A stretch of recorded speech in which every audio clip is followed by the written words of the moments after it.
ол кезде бір химия бар, магия. Сіз сонда өзіңіз түсіресіз, өзіңіз әзіл жазасыз, өзіңіз оны монтаждайсыз. Менің идеяларын ұрлайтын. Хавенес флайтымыз қысқарып Хавенес болып қалды. Неліктен Виджет Қазақстанды таңдадыңыз? Виджет Қазақстан мен таңдады ғой. Сәлем достар, бұл Виджет Қазақстан әуе компаниясының су жаңа подкасттары, және де бұл подкасттар жобасы арқылы біз сіздерді әуе компанияның мамандарымен таныстырғымыз келеді. Және де осы бүгінгі алғашқы шығарылымның қонағы Виджет Қазақстанның ең танымал аға бортсерігі Сахи Тоқтамов. Су жаңа студиямыз, су жаңа жобамыз қалай сізге, жайлы ма? Жайлы, ұнап отыр, өте жақсы. Камерная обстановка дейді ғой, күшті болып отыр, ұнап отыр. Рахмет. Негізі сұрағыңыз туындайтын шығар, неге сізді шақырдық деп, ең алғашқы шығарылымға сізді шақырдық деген бір сұрақ болса, мүмкін біздің көрермендердің де осындай сұрағы болатын шығар. Біз осы жобаны талқылаған кезде бір ауыздан сізді қолдады. Себебі Сахи Тоқтамов деген ол брендке айналған ат.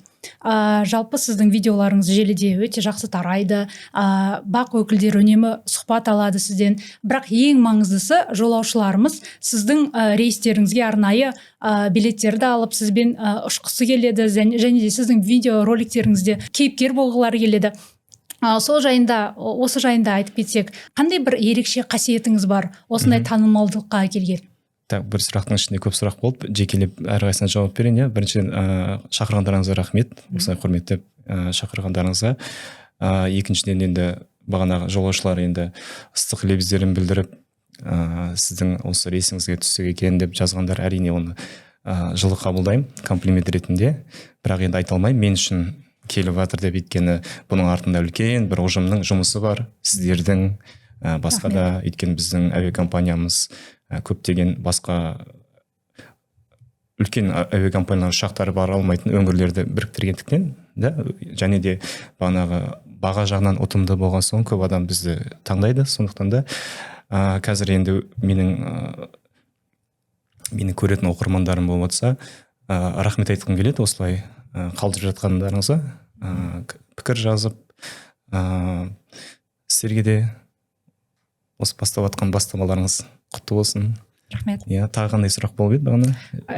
Ерекше қасиет. Енді бұл жерде көптен осы жолдамын мен негізі көптен түсіріп келе жатырмын. Негізі бұрын дұрыс түсірмеген, негізі көбінесе кәсіби тақырыпта болды. Тек қана өзімнің әріптестерім ғана түсінетін, жақындарыма көрсетсем де түсінбеді.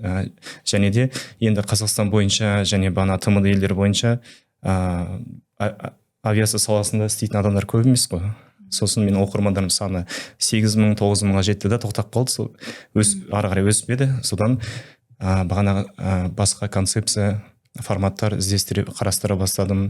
Жолаушылармен бірге түсіре бастадым. Сол кезде бағанағы көп қаралым жинай бастады.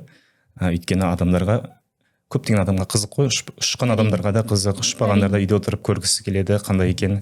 Ол бір, екіншіден жанды ғой. Ешқандай не жоқ. Комедияда ең бастысы басқа адамдардың реакциясы ғой. Сол жерде бағанағы әзіл орында туған кезде, ол кезде бір химия бар, магия. Айткені басқалар етеді. Ол деген бір жағынан бұл алаң.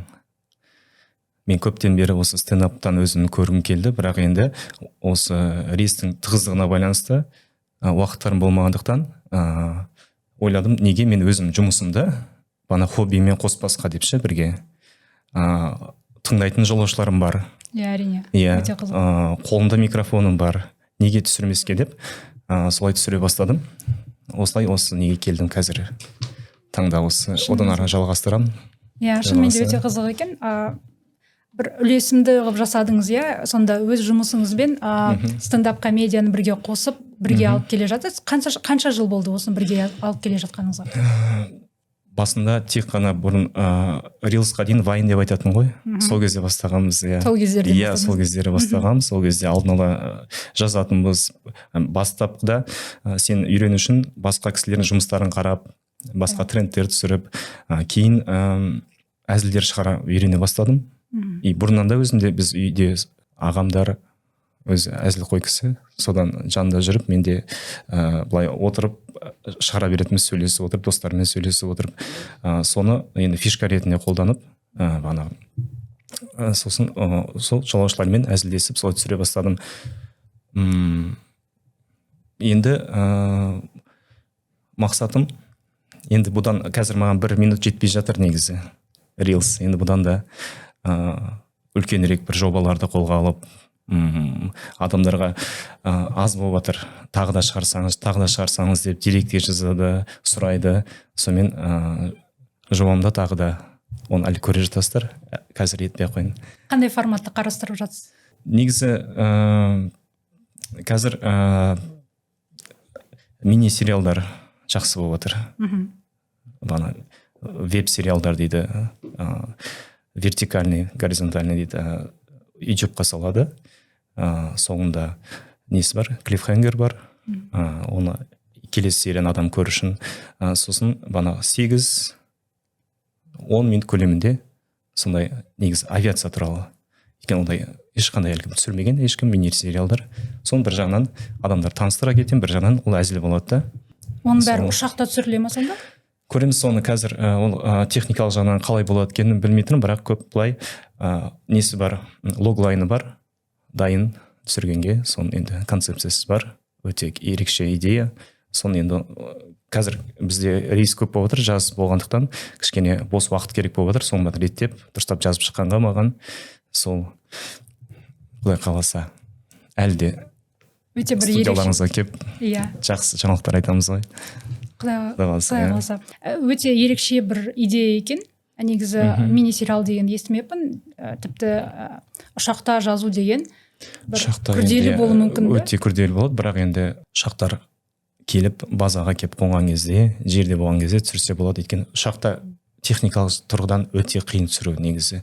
Мен стендап жасап көрдім, қиналдым, өйткені түсіресің, бана мотордың дыбысы бар, оны кейін постобработка жасаған кезде оның бәрін өшіру керек, сыртында шум болады, соның бәрін өшіру керек, картинка жағынан ету керек, турбулентность жағдайға түсіп қалса, картина қозғалып тұрады, оның бәрін ету керек, ол жағынан өте қиын, оған кәдімгідей дайындалып, кәсіби тұрғыдан келу керек та, ол неге? Онда әлі, Сіз сонда өзіңіз түсіресіз, өзіңіз әзіл жазасыз, өзіңіз оны монтаждайсыз. Бүкіл процесті өзіңіз. Қазір енді мен ешқандай дайындықсыз шығам, өйткені рейсті асыға күтем, қандай жолаушылар болады екен деп, сол жерде жазамда ешқандай бір көп не жасамаймын, монтаж керек емес, әзілдер бір-біріне құрастырып, бірдің артына бірін қоя берем, ол жағынан жеңіл. Бұрын көп нететін, алдын ала ойластыру керек. Алдын ала ойластырған нәрседе бір не жоқ, трушность дейді ғой, банағы ешқандай не жоқ. Вайбы жоғалтып. Жоғалтып аласың. Ол бір. Екіншіден, мен бұрын бастап түсірген кезде менің идеяларын ұрлайтын. Кім ұрлайтын?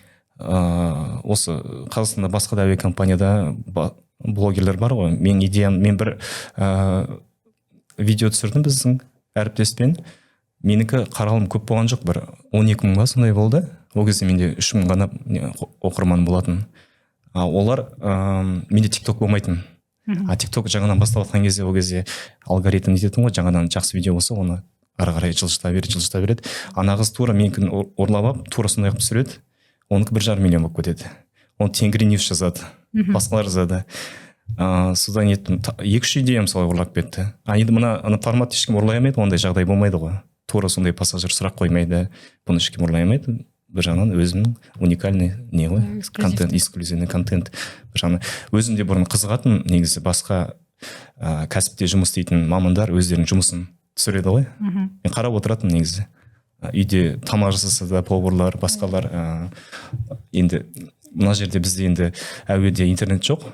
Интернет болса мен онлайн түсірушімен қазір енді сол түсіремін да, жинақтап рейстеңе салып отырамын осылай. Немесе тікелей эфир ұйымдастырып. Ұшақта енді Құдай қаласа енді бізге жаңадан ұшақтар келсе интернетпен келіп қалар. Құдай қаласа. Негізі біраз сұхбаттарыңызды оқып шықтым. Өте көп сұхбатыңыз бар екен. Көп жерде айтатыныңыз мен әзілдерді алдын ала жазбаймын дейсіз. Бірақ кейде түнгі рейс болады, кейде таңғы рейс болады. Сондай кездерде кез келген уақытта әзілді жеткізуге не көмектеседі жалпы? Өте жақсы сұрақ. Енді толығымен айта алмаймын. Мысалы кейбір кезде жарнамалық интеграция болады. Ондай кезде өздері алдын ала жазылған есім береді. Кейбір ұсынысы болады, өзіңіздің стилистикаңызды сақтап жасаңыз, біз сізге толықтай сенеміз дейді. Кейбір кезде осыны етіп берсеңіз дейді. Ол кезде енді ол алдын ала жазылған болады енді. Оны айта алмаймын, толықтай 100%-ды бағанағы интерактив, импровизация деп ше. Көбінесе бағанағы жолаушыларға өтімді бағанағы импровизация бағанағы кірген кезде. Оның өзінде де кейбір кезде үлгермей қаламын мен, өйткені адамдар тез өтіп кетеді. Мен бірінші кезектен бортсерікпін, одан кейін блогермін.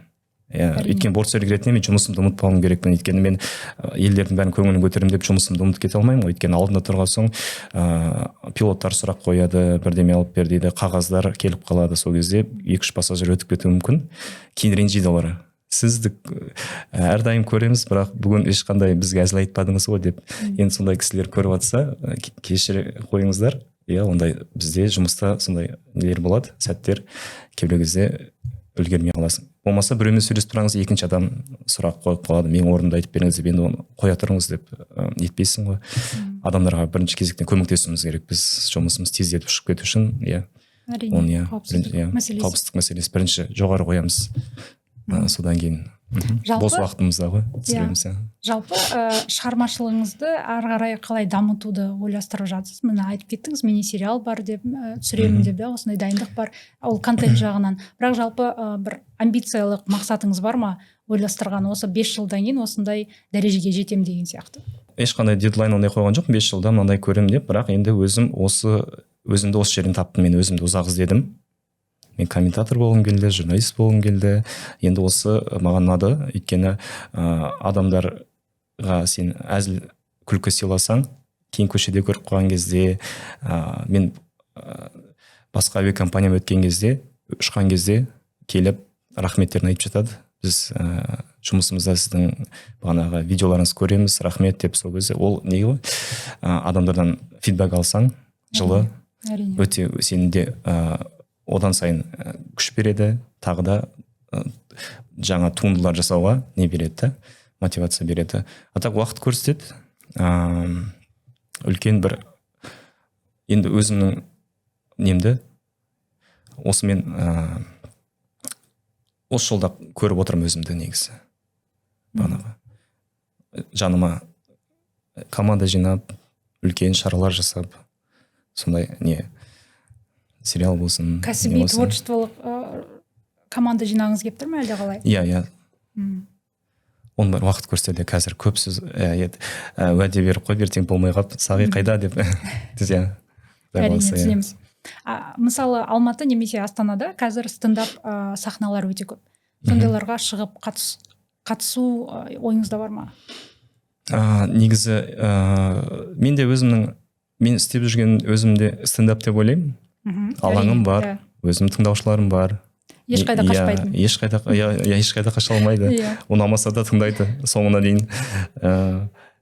Егер ертең күні Сағи болып түсірме десе, ондай болса мүмкін авиациядан кетіп, еті мүмкін сондай. Өйткені адамға не керек? Өзінің ойын жеткізетін алаң керек та. Сол көреміз енді. Бір-екі рет барып көргем, негізі мен бардым. Оны өзіме ұнады. Бірақ сосын айтты, әрбір демалыс күндері келіп тұра аласыз ба деп. Ол Алматыда болды, мен бірақ енді жұмысым бар, осы жақтан болған соң жарайды. Енді көптеген материалым бар, негізі дайындап қойған. Соның бәрін жинастырып, реттеп, мүмкін үлкен не жасайды жарым. Топтама жасап, 40 минуттық болмаса үлкен беруге болады. Спешл дейді ғой, стендап ясылай жасауға. Көреміз енді. Ол форматта сізге ұнай ма әлде? Ол ұнайды ғой, иә. Ол басқаша ма, ерекше ме, ұшақтан көрі? Мүлдем ерекше ме әлде қалай? Ол жерде адамдар шығып кете алады мысалы. Ондайға дайынсыз ба? Жоқ, жақсы әзіл болса, ол не ретінде айтқан ғой, әзіл ретінде айттым ғой, ешқайда шыға алмайды деп. Ол жерде қазіргі сияқты жақсы дыбыс бар, жақсы түсірілім бар. Кәсіби түрде. Кәсіби түрде, иә. бағана ұшақта бастаған кезде біздің ұшқыштар звондап қалуы мүмкін, қоңырау шалып, болмаса басқа нәрсеге ойың бөлініп кетеді да, ете алмайсың, ұйқаспай қалады. Иә, ол сосын кейін қайтадан жазып жүресің. Ол жағынан жақсы негізі болады. Жалпы жолаушылар қолдайды сізді, сізді өте жақсы көреді, сіздің әзілдеріңізді күтеді, бірақ жолаушылардың бәрі бірдей емес қой. Кейде тұйық мінезді адамдар болады, реніш білдіріп жататын адамдар болады. Сондайларға қалай қарайсыз? Мен осы жұмыста ұзақ уақыт істеп жатырмын. Адамдарды сырттан танимын негізі. Қай адамға жақындау керек, қай адамға, қай адамға айтуға болады, қай адамға болмайды. Кейбір кезде жақсы әзіл туындайды, айтқың келеді, бірақ көресің, адамның жабық, жарайды дейсің, үндемейсің. Өткізіп жібереді сондай адамдарды. Өте жақсы әзіл, ол екі адамда күлсе. Мен айттым, сіз күлдіңіз, мен де күлдім. Ал егер мен ғана күліп, сіз ренжіп қалдыңыз, болмаса ол әзіл емес. Ол оскорбление. Оскорбление болмаса не адамға ұнамады деген сөз. Ол ең бастапқы сигналдар осы. Екі жақта күлсе, ол жақсы әзіл деп есептеледі. Сосын мен түсіріп болғасын келемді, рұқсатын сұраймын, сізге ұнады ма деп. Бастапқыда көп деген әзілдер кадрға түспей қалды, өйткені таңғы рейстер де болады, ұйқысы қанбаған адамдар болады, көрсетпей қойыңызшы дейді. Ондай кезде жарайды деймін, бірақ рұқсатын сұрауға тырысам. Кейбіреулер қазір басқаша ренжитін болды, енді сіз менімен ештеме түсірмедіңіз ғой деп ренжиді. Керісінше ренжиді қазір. Сізбен қашан бірге ұшатынымыз күтіп жүр едік, қазір болды, енді ешқандай болмады ғой, түсірмедіңіз ғой деп кешкісін күтемін, тиктокқа бірдеме салатын шығарсыз деп сұрайды. Ол жақсы әрине. Сізде негізі жалпы әртүрлі рейстер ғой, әртүрлі қалаға ұшасыз ғой, әлде бір бағытта ауысып тұрады бізде. Ауысып тұрасыздар. Сондай кездерде мүмкін жолаушылардың әртүрлі бір талаптары бар шығар, әр аймақтың деген ғой, ерекшелігі бар ма әр аймақтың? Ерекшеліктер бар әрине. Оңтүстікке ұшсақ, қазақша көп контент жинап аламын мен, жақсы. Ол кезде кетеді, енді өздеріңізде қарап отырсаңыз, байқасаңыздар болады, қандай рейстерім болған екен. Халықтары қонақжай, әзілдің бәрі өтеді бағанағы. Сосын кейбір кісілер жазады, неге қазақша сөйлемейсіз деп. Талап енді. Ол мен өзім маман болған соң, адамдарды мен бөлмеймін ешқашан. Адамдардың бәрі біздің билет алып бізге келіп отырған соң, әрқайсысына құрметім бірдей менің. Мен енді ешкімді ұлтқа, дінге бөлмеймін. Кіммен қалай жақсы ыңғай келіп әзіл айттым, айта берем, орысша болсын, қазақша болсын, бірақ оны реттеп кейін саламын. Қазақша әзілдерді бір блокпен саламын, орысша әзілдерді бір блокпен саламын. Сол орысша салған кезде жазады енді, балам неге қазақша айтпадың деп. Ол кісілер ары қарай парақшаға кіріп көрмегендері ғой, енді көрсе қазақшада бар, енді соны ғана көріп жазып отырғандар шығар мүмкін. Ол кісілерді түсінуге болады. Негізі сол жағынан енді түсінікпен қарасаңыздар деп оқырмандарыма айтарым. Жалпы бортсерік мамандығы көп адам үшін әлі күнге дейін бір арман мамандық ретінде көрінеді. Бірақ енді бұл жұмыс болған соң әртүрлі жағдайлар болады әрине. Сондықтан мүмкін сізге бір шабыт бермейтін, бірақ міндетті түрде орындалуға тиісті бір шаруа бар ма осы жұмыста? Енді рутина дейді ғой. Күнде қайталанып істей беретін заттар көп адамды шаршатуы мүмкін. Бірақ мен өз жұмысымнан ләззат таптым да. Бұрын менде мынандай лайфхак болатын. Жұмыстан шаршаған кезде мен жақсы бір кітапты оқитын да, қызық жеріне келген кезде тоқтатып қоятын да, үйде оқымайтын оны. Сол кезде мен рейске барғым келіп тұрады, ана оқиға не болып жатыр екен көрсін, өзімді сол кезде жұмысқа тарту үшін бір якорь тауып алдым да. Мотивация. Қазір мен тезірек бір рейс қойса екен деймін да, өйткені контент салмағы көп болды. Тезірек жолаушыларымды өзім сағынып барам, көрсем екен, мүмкін жақсы нелер сұрақтар болса екен деп. Мен көп айтады, сіз менімен әзіл айтпадыңыз дейді, енді мен сіз үндемей өтіп кетсеңіз, мен ешқандай етемін, маған не керек қой, предпосылка дейді. Адам егер бір қызық сұрақ қойса, соған әзілмен жауап берем. Болмаса бір қызық зат ұстап өтіп баратса, соған мен пікірімді айтып әзіл құрастырамын. Жай ғана сәлеметсізге ешқандай әзіл құрастыру қиын. Болмаса чай кофе ішесіз ба деп ары қарай ондай көп тізесі шыққан әзілдер көп ондай. Иә, ол үшін маған не керек, қызық сұрақтар болса, сол үшін оқырмандарым көріп жатсаңыздар, дайындалып келіңіздер, жақсы бір сұрақтар. Иә, солай дайындалып шығамын. Бағанағы бір сұрағыңыз болды, түнгі рейстерде болмаса күндізгі рейс деген. Негізі маған кешкі рейстер ұнайды, күндізгі рейстер. Өйткені түнгі рейсте бағанағы түсірілім кезінде қараңғы болып қалмау үшін сен барлық жарықты қосуың керексің. Кейбір адам ұйықтап отырады, оның мазасын алғың келмейді. Күндіз болса адамдарда ұйқысын қандырып жақсы көңілмен келеді. Азанғы рейстерде тоже көп болмайды негізі адамдар. Әзілге дайын адам жоқ дейсің. Иә. Кейбір кезде бір рейсте 3-4 рилсқа жинап аламын материал. Кейбір кезде болмай қалуы мүмкін. Күнісі әртүрлі.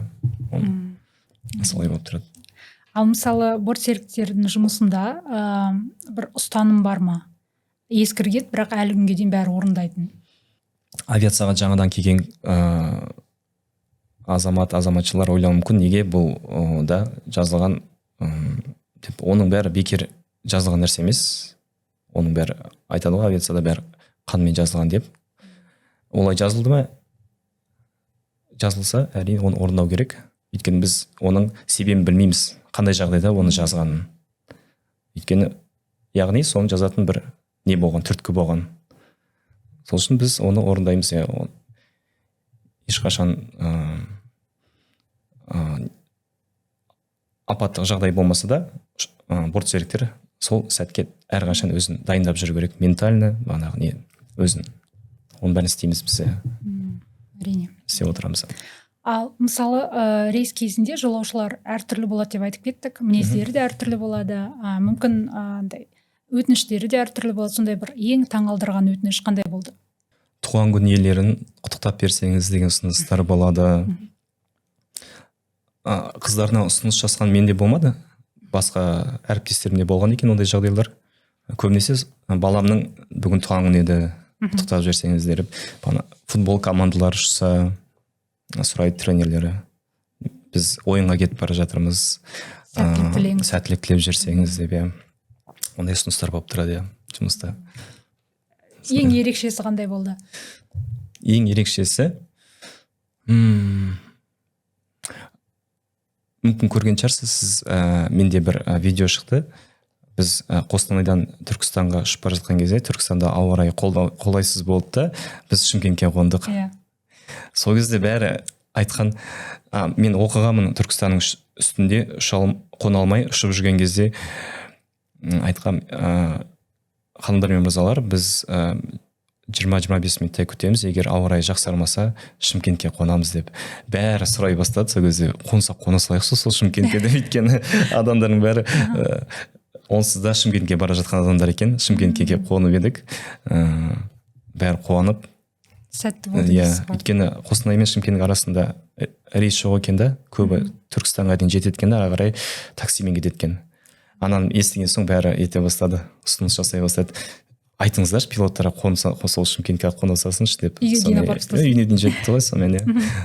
Ол көптеген неде болды, пабликтерге түсті, жаңалықтарында көрсетті сол видеоны. Желіде тарап кетті. Желі тарап кетті, иә. Керемет. Жалпы қауіпсіздік туралы айтсақ, бортсеріктердің ұшу кезінде әртүрлі жағдайлар болады, Сіздің тәжірибеңізде мүмкін алғашқы медициналық көмек көрсету жағдайлар болды ма, болған жоқ па? Негізі мен достарыммен кездескен кезде сұрайды, оларға қызық қой енді авиация туралы. Бір қызық жағдар айтып берші депші, бір романтика. Бір ауыз толтырып айтатын бір оқиғалар таба алмаймын мен негізі. Таң қалдыратындай. Өйткені қанша ұшсам да менде ондай қатты бір не болмапты медициналық жағдайлар. Өйткені менің рейстерім Құдайға шүкір жақсы өтеді. Көп болса, сол үлкен кісілердің давлениесі көтерілуі мүмкін, соған етіп. Ал бір кісіге көмектесу үшін бір қонған жағдайлар болмапты менде енді. Болмай қойсын да, ондай жағдайлар. Ырымдарыңыз бар ма? Алдын ала рейстің алдында, ұшудың алдында жасайтын? Жоқ, ертеңгісін аффирмация сол. Рейске ғана емес, сол күнге ғой. Жақсы настрой. Өзіңді таза ұстасаң, не болады, келеді. Жалпы болам деген адамдар көп, армандайтын бұл мамандықты. Сондықтан ол көрермендерімізге де қызық болар. Жалпы бортсеріктің қолына не келу керек? Алғашқы медицина көмек көрсету, мүмкін өрт сөндіру деген сияқты қандай талаптар бар? Енді өзіңіз білесіз, біздің құдайға шүкір ата бабамыз үлкен территорияны бізге алып қалған, және де Қазақстанда қалалардың арасы өте алшақ жатыр. Астанамен егер Түркістанға ұшсаңыз, жолда тек қана Жезқазған бар қонатын. Ол қонғанға дейін 1 сағат, егер 40 минут кетуі мүмкін. Кәсіби мамандардың қолына сол ауырған кісілерді, басқа нелерді ұсынғанша, соның бәрін сен істейсің. Бағана бір кісі егер жүрегі ауырса, соның бәрін сен істейсің. Өрт болса да сен сөндіресің, соның бәрі сен қолында. Қонып тапсырғанша. Сол үшін бәріне дайын болу керекпіз. Сондықтан да бізде көптеген қосымша тренингтер өткізеді. Әрине біз өзіміз ғана деп айта алмаймыз. Біз пассажирлерден, жолаушыларымыздан көмек сұраймыз. Мүмкін оқыған медицина дәрігерлер бар шығар. Бәріміз бірігіп сөйтіп етеміз. Енді Европада қалалардың арасы жақын ғой. Иә, әрине. Ұшаста 15 минутта, 10 минутта тез қонады. Бізде енді алшақ, соғанға дейін жетуің керексің. Соғанға дейін сен бәрін істейсің. Сондай жағынан, иә. Жан-жақты болуың керексің, иә. Өрт болса да, суға қонсаң да бәрін жүзе алуың керексіз. Жолаушыларымызға көмек керек болса да, медициналық жағдайдан сен дайын болуың керексің. Соған үйретеді. Жалпы мен көбінесе байқайтыным, шетелде әуе компанияларда жұмыс істейтін бортсеріктердің жастары, кемелі жастағы бортсеріктер жұмыс істейді.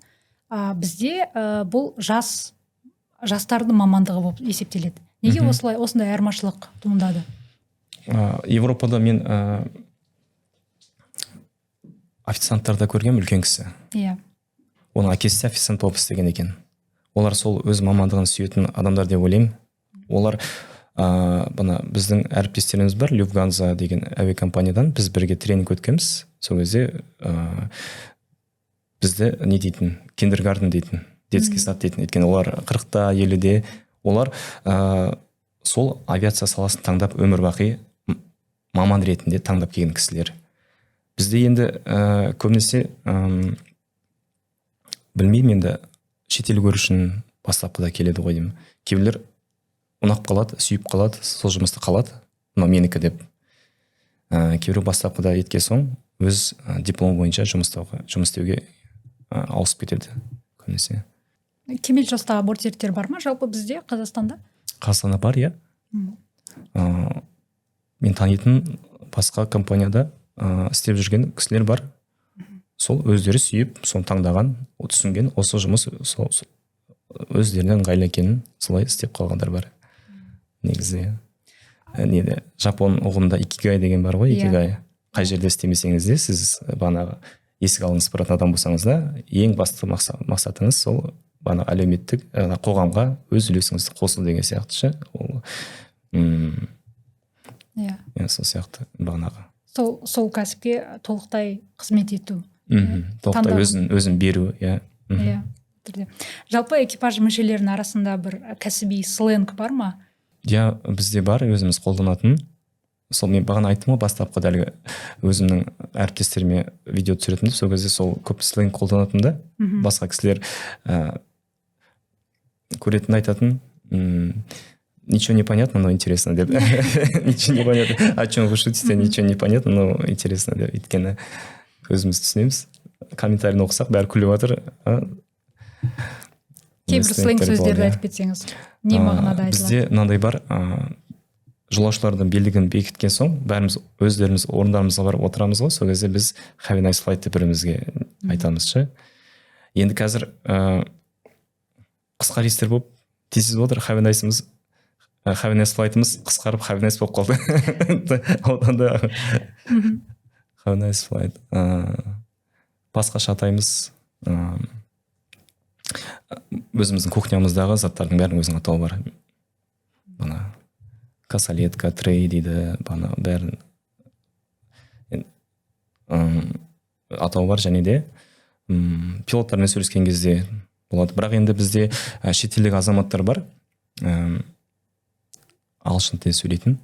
Ол кісілер бізде авиацияда бағанағы бір бірімізбен ақпарат алысқан кезде өзіңді әріптесің басқа ұлттың адам болса ол түсіну үшін сен өзің тіліңді қарапайым тілмен жеткізуің керексің информацияны. Егер ол канадалық азамат болса өзінің сленгтерін қолдануға болмайды бізде. Өйткені уақыт тығыз болып тұрса, тез ақпарат берсе, оны упрощают. Сондай болады бізде. Түсіну керек. Оны бағанағы өзіңнің ағылшын тілінің деңгейін көрсету, мақтану мақсатында ондай болмайды бізде. Өйткені ең бастысы қауіпсіздік. Сен айтқаныңды әріптестерің дұрыс түсіну керек. Сол үшін үйдегі өз еліндегі сленгтерді қолдануға болмайды. Тек авиациялық өзінің жазылған сөздері бар, соны ғана. Умка дегенді естідім. Иә, біз умка от слова unaccompanied minor деген сөз, ол бағанағы ата-анасыз өзі сапарға шыққан жолаушы бала 16 жасқа дейін. Умка дейміз, умка дейміз, инфант дейміз, 2 жасқа дейінгі балаларда инфант дейміз. Тағы қандай бар еді, қазір есіме түспей тұр.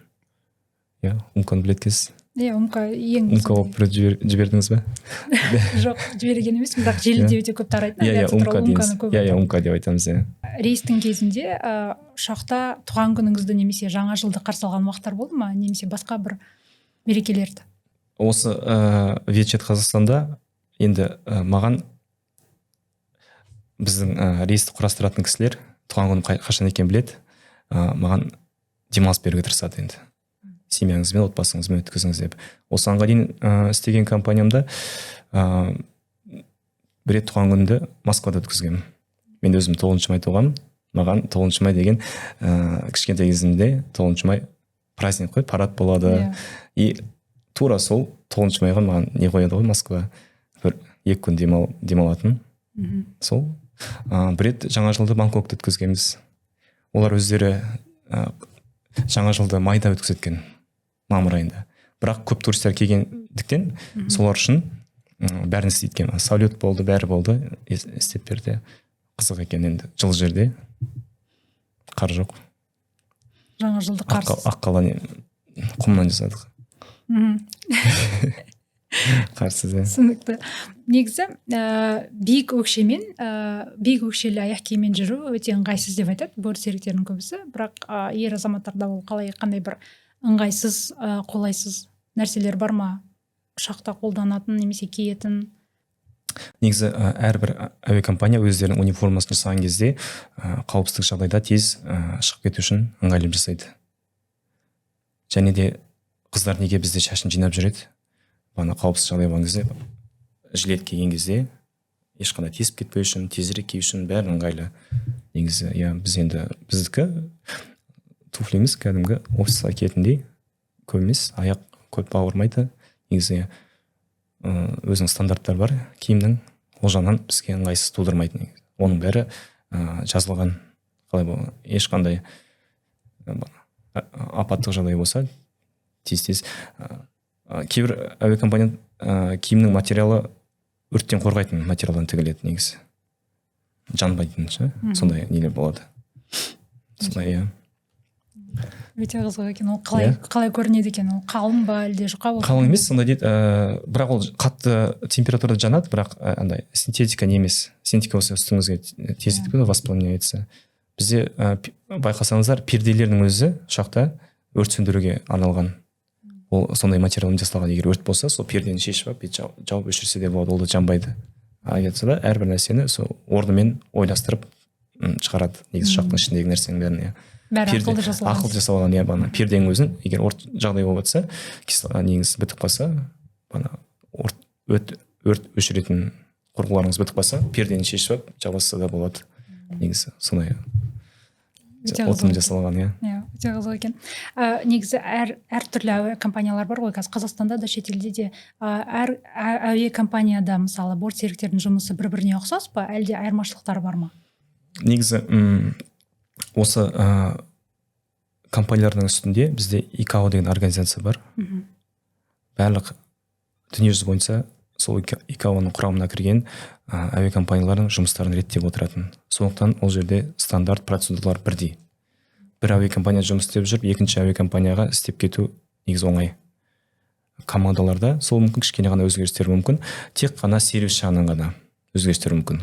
Ол икао сервис жағынан көбейте алмайды, ол компанияның өзінің несі, қалай істегісі келеді негізі. Сатып бере ма, қалай береді, ол оған айта алмаймын. Тамаққа байланысты иә, ондай нелер өзгеше болуы мүмкін.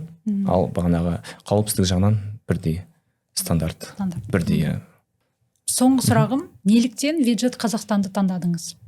Виджет Қазақстан мен таңдады ғой. Бұл қызық екен. Негізі, жоқ, мен таңдаған жоқ, енді осылай, негізі осы жерде ашылдым ғой мен. Иә, осы подкастты пайдаланып, біздің басшылыққа үлкен рахмет айтқым келеді. Өте жас мамандар отыр бізде, түсіністікпен қарайтын, бізге басқа әуе компанияның әріптестерім жазады, қалай саған осылай видео түсіруге рұқсат береді деп ше. Енді бізде жас мамандар отыр, соңғы трендтерді қарайтын, қалай отқан пікірлерін оқиды жолаушылардың, ол жұмыс етіп жатыр, компанияның танымаушылығына үлес қосып жатыр, соны ескеріп, иә, қолдайды. Осы жерге келіп өзімді таптым, негізі рахмет, иә, әрқашан қолдап отырады. Сонымен, бұл енді ең жоғары баға сияқты компанияның басшылығына, өзімді таптым деген. Иә. Бізде етпейді ғой, бізде адамды баспайды. Бізде байқасаңыз, қыздардың мейктердің өз жасайды ғой, ашық. Бізде солай етеді. Адам өздерін көрсетіңдер дейді. Жайнап жүреді бізде. Айтпай қойын енді, басқада енді әуе компаниялармен шығасың, көресің, приглушенный тона выбирают. Ты как часть интерьера сливаешься. И тренинг болған кезде мындай нелер береді, буклет береді, шаблонные фразы, что ты должен говорить. Сен не сияқтысың, ешқандай. Вот комедия строится на обмане ожиданий. Человек хотел одно услышать, но ты говоришь другое. Почему вот, например, они пришли, там думают услышать только чай, кофе, а оказывается, бортпроводник еще с тобой может поговорить. Вот это, мне кажется, подкупает людей.